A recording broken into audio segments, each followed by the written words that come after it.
સવાલ નંબર 1, કચ્છમાં આવેલા કયા સરોવરનું પાણી સમુદ્ર નજીક હોવા છતાં પણ મીઠું છે?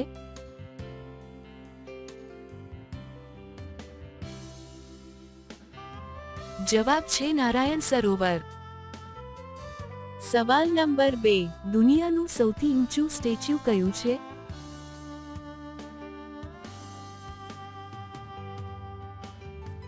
જવાબ છે સ્ટેચ્યુ ઓફ યુનિટી.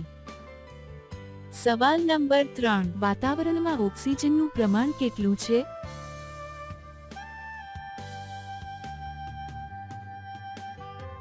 જવાબ છે 21%. સવાલ નંબર 4, ખિલાફત આંદોલનનું નેતૃત્વ કોણે કર્યું?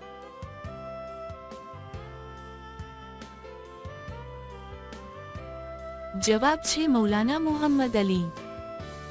સવાલ નંબર 5, કેટલા વર્ષની છોકરીઓને રોજ કરવાથી આદત પડી જાય છે?